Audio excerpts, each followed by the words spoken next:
আসসালামু আলাইকুম ওরহমতুল্লাহি ওবারাকাতুহু। আজকের এই ঐতিহাসিক বিশ্লেষণে সরাসরি ঢুকে পড়া যাক। ইতিহাস সাধারণত বীরদের মনে রাখে, তাই না? তাদের সাহসিকতার গল্প যুগ যুগ ধরে চর্চা করা হয়। কিন্তু আজ আমরা এমন এক হলচরিত্রের দিকে নজর দেব যার গল্পটা একেবারে অন্যরকম। ইসলামী ইতিহাসে প্রাথমিক আন্দোলনের অন্যতম কঠোর বিরোধী হিসেবে উম্মে জামিলের সেই নাটকীয় ঐতিহাসিক বিবরণ আজ আমরা তুলে ধরব।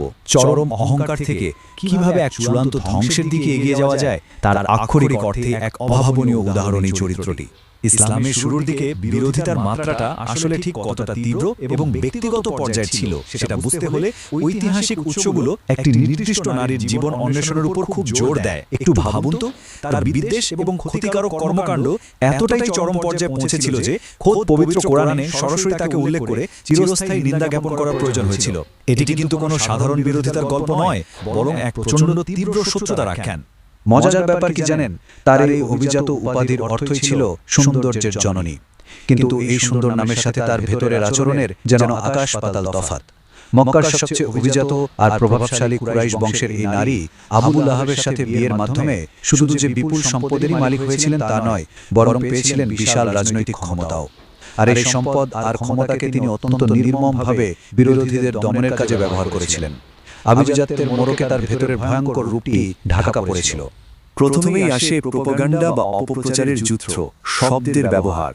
যখন নতুন বার্তার ঘোষণা দেওয়া হলো, তখন উম্মে জামিল সরাসরি কোনো শারীরিক আক্রমণ না করে খুব চতুরতার সাথে একটা সুপরিকল্পিত মনস্তাত্ত্বিক যুদ্ধ শুরু করলেন। তার গভীর ভয় ছিল যে এই নতুন বিশ্বাস আর সমতার বার্তা তাদের একচ্ছত্র নিয়ন্ত্রণ এবং কুরাইশদের বহু পুরনো ক্ষমতার কাঠামোকে একদম ভেঙে গুড়িয়ে দেবে। মক্কার সেই কোলাহলপূর্ণ বাজারগুলোর কথা একটু কল্পনা করুন। চারদিকে মানুষের ভিড়, আর ঠিক এমন একটা উন্মুক্ত জায়গাকেই তিনি বেছে নিলেন তার অপপ্রচারের প্রধান মঞ্চ হিসেবে। নবীকে পাগল বলে গুজব ছড়ানো থেকে শুরু করে তাকে জাদুকর আখ্যা দিয়ে সাধারণ নাগরিকদের সতর্ক করা, এমনকি পরিবার ধ্বংসকারী মিথ্যুক বলে চিৎকার করা, সব মিলিয়ে পুরো সমাজে তিনি একটা ভীতিকর পরিস্থিতি তৈরি করেছিলেন। এই অপপ্রচার খুব দ্রুতই একটা ব্যক্তিগত রূপ নিল, আর মূল লক্ষ্যবস্তু হয়ে উঠলেন খাদিজা রাদিয়াল্লাহু আনহা। এখানে দুটি সম্পূর্ণ ভিন্ন ব্যক্তিত্বের এক অদ্ভুত বৈসাদৃশ্য আমরা দেখতে পাই। একদিকে মক্কা নারীদের প্রতি উম্মে জামিলের আগ্রাসী ব্ল্যাকমেইলিং, ভয়ভীতি প্রদর্শন আর সমাজচ্যুত করার হুমকি। ক্ষমতাকে তিনি ব্যবহার করতেন মানুষকে দমিয়ে রাখার জন্য। আর ঠিক তার উল্টো দিকে ছিলেন খাদিজা রাদিয়াল্লাহু আনহা। তার অবিচল মর্যাদা, সীমাহীন ধৈর্য আর বিপদের মুখে এক অসাধারণ সংযম। তিনি কিন্তু কোনো পাল্টা আক্রমণ করেননি, বরং নীরবে এবং দৃঢ়তার সাথে তার সমর্থন অব্যাহত রেখেছিলেন। ক্ষমতার এই দুই ভিন্ন ব্যবহারের তুলনা ইতিহাসের এক বিরাট শিক্ষণীয় অধ্যায়। এরপর আসে সংঘাত বৃদ্ধি এবং শারীরিক আঘাতের পর্যায়। এই দীর্ঘ মনস্তাত্ত্বিক যুদ্ধ আর সামাজিক বয়কটের হুমকি যখন নতুন বার্তার প্রসার থামাতে পুরোপুরি ব্যর্থ হল, তখন শত্রুতা কিভাবে ধাপে ধাপে চরম রূপ ধারণ করে সেটা একটু খেয়াল করুন। শুধু অপবাদ দেওয়া বা মগজ ধোলাই করা থেকে শুরু করে তারা অর্থনৈতিক ও সামাজিক বয়কট সংগঠিত করেছিল। কিন্তু সবচেয়ে চমকে দেওয়ার মতো বিষয়টা হলো, মক্কার একজন সম্ভ্রান্ত, অভিজাত এবং অবিশ্বাস্য রকম ধনী নারী নিজের আভিজাত্য ভুলে এত নিচে নেমে গিয়েছিলেন যে রাতের অন্ধকারে তিনি নিজ হাতে নবীর হাঁটার পথে ধারালো কাঁটা আর পাথর বিছিয়ে রাখতেন। তাকে শারীরিকভাবে রক্তাক্ত করাই ছিল এর একমাত্র উদ্দেশ্য। আর ঠিক এই চরম পর্যায়ে আসে সেই ঐতিহাসিক ঐশী রায়।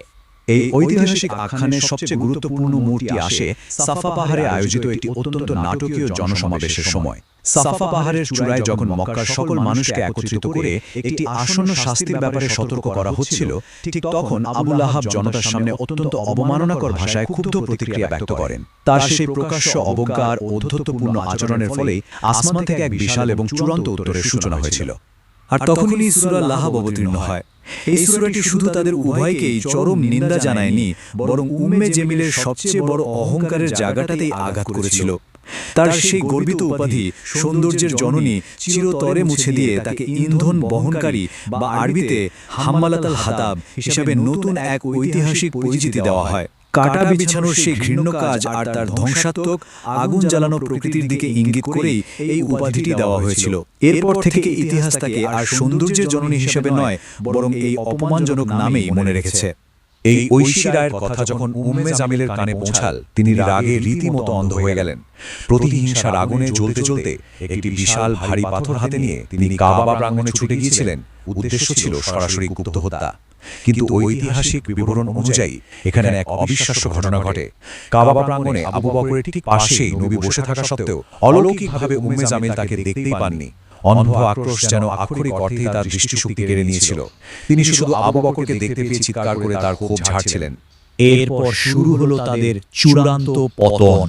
এত ধন সম্পদ, এত ক্ষমতা আর এত নিরলস প্রচেষ্টা সত্ত্বেও এই দম্পতি কিন্তু সেই নতুন আন্দোলনকে বিন্দুমাত্র থামাতে পারেনি।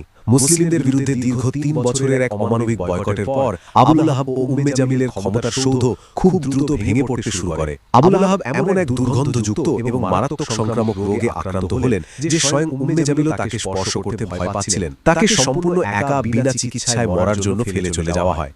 ভাবলে অবাক হতে হয়, স্বামী, বিপুল সম্পদ আর মক্কা সমাজে তার সেই দাপুটের সামাজিক প্রভাব সবকিছু একে একে হারিয়ে গেল। এক সময়ের সেই ক্ষমতাধর অহংকারী নারী মক্কার রাস্তায় উদ্দেশ্যহীনভাবে ঘুরে বেড়ানো এক উন্মাদ এবং নিঃসঙ্গ মানুষে পরিণত হলেন। যে নারী একসময় নিজের সম্পদের অহংকারে মাটিতে পা ফেলতেন না, তাকে শেষ জীবনে পথে পথে ঘুরতে হয়েছিল একদম নিঃস্ব অবস্থায়। ঐতিহাসিক উৎসগুলো এই দম্পতির অত্যন্ত মর্মান্তিক পরিণতির কথা বিস্তারিতভাবে উল্লেখ করে। আবু লাহাব মারা যাওয়ার পর তাকে গর্তে ফেলে দূর থেকে পাথর চাপা দেওয়া হয়েছিল। অন্যদিকে উম্মে জামিলের মৃত্যু নিয়ে ভিন্ন ভিন্ন বর্ণনা রয়েছে।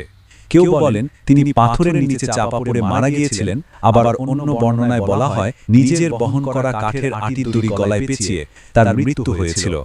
মৃত্যু যেভাবেই হোক না কেন, তার এই পতন যেন সেই ভয়ানক সহিংসতা আর ঘৃণারই এক অন্ধকার প্রতিচ্ছবি, যা তিনি নিজেই একসময় অপরের জীবনে বয়ে এনেছিলেন। আজকের এই বিশ্লেষণটি একেবারে শেষে একটা খুব গভীর প্রশ্ন কিন্তু ভাবার জন্য রেখে যাচ্ছে। একটু ভাবুন, যখন বিপুল সম্পদ আর অঢেল রাজনৈতিক ক্ষমতা শুধুমাত্র মানুষের ওপর নিপীড়ন চালানো আর সমাজে বিদ্বেষ ছড়ানোর কাজে ব্যবহৃত হয়, তখন কিভাবে তা এমন একটা সম্পূর্ণ এবং ধ্বংসাত্মক ঐতিহাসিক পতনের নিশ্চয়তা তৈরি করে। চরম অহংকার আর ক্ষমতার অপব্যবহার যে শেষ পর্যন্ত নিজেরই ধ্বংস ডেকে আনে, উম্মে জামিলের এই আখ্যান তারই এক ভয়াবহ দৃষ্টান্ত। এই ঘটনাগুলো নিশ্চয়ই আমাদের নতুন করে অনেক কিছু ভাবার সুযোগ করে দেবে। মনোযোগ দিয়ে শোনার জন্য অসংখ্য ধন্যবাদ। সম্মানিত ভিউয়ার্সরা, আপনাদের যদি ভিডিওগুলো ভালো লাগে তাহলে আপনারা লাইক, ফলো, শেয়ার দিয়ে আমাদের পেজের সাথে থাকুন। দেখা হচ্ছে নেক্সট ভিডিওতে।